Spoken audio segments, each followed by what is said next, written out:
Labour's policy on leaving the European Union is probably best summed up by the Rolling Stones line, "You can't always get what you want."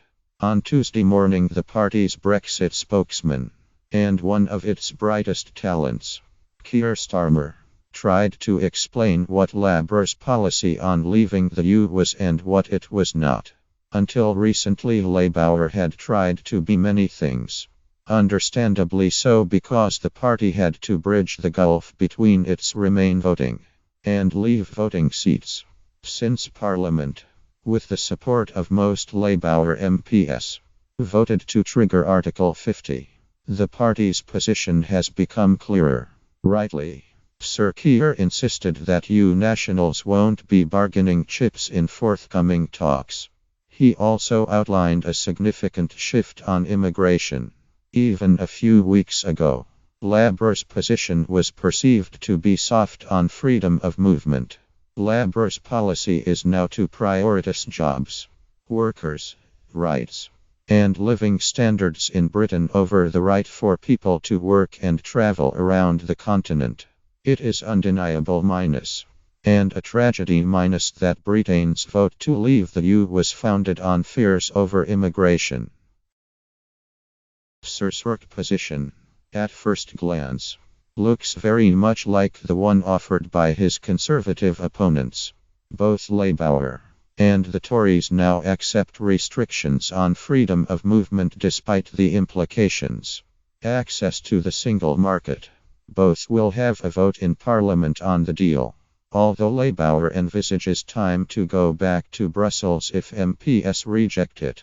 Both parties want the best deal possible for Britain. Sir Keir differs from the Tories in that he would start negotiations with all options on the table, and drop them one by one until a deal is reached. Theresa May would start from a blank sheet of paper, and work out a deal that both sides could agree on. So far, so similar. The difference is, Sir Keir has declined to explain what would happen if the EU told Britain.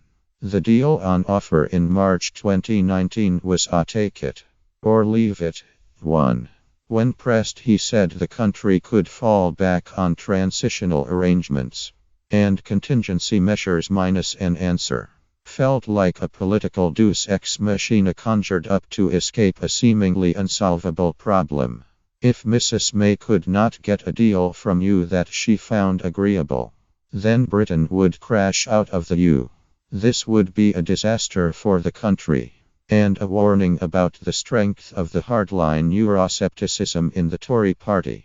Seeks to remold the country as regulation-light tax haven on the edge of Europe.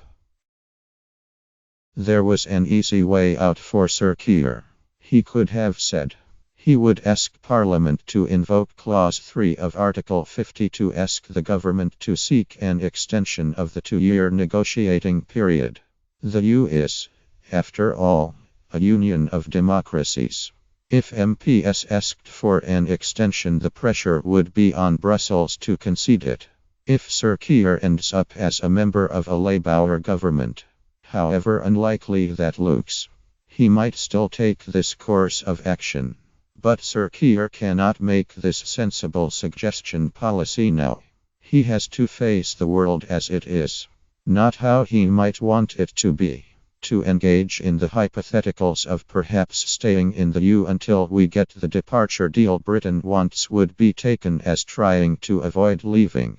It would be jumped on by the Europhobic press, and would risk the prospects of loyal Labour colleagues in Leave areas. Currently, voters are more likely to ask, why haven't we left? Then why aren't we staying? That might change as the cost of Brexit becomes clear.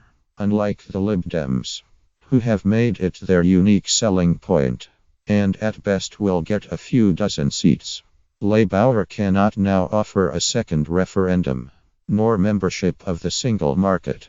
Tony Blair asks Labour to ensure that Mrs. May has no blank check on Brexit, and Sir Keir has done what is politically possible.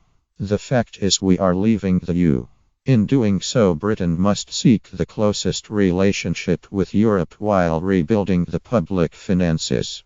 Britain might not get what it wants.